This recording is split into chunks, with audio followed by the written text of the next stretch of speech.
สวัสดีค่ะลักกี้ค่ะเพื่อนๆคงสงสัยใช่ไหมคะว่าลักกี้มีวิธีบำรุงดูแลผิวยังไงให้กระจ่างใสเปล่งปลั่งดูมีออร่าวันนี้ลักกี้มีตัวช่วยมาบอกค่ะ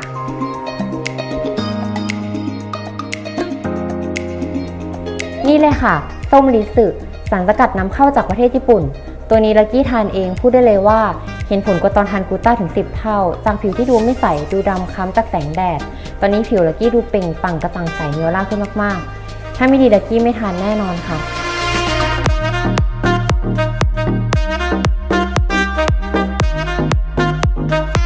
สมัยเนี้ยผิวไม่สวยผู้ชายไม่มองนะคะอย่าลืมทานส้มริสึตัวช่วยดีๆสำหรับผิวบ๊ายบาย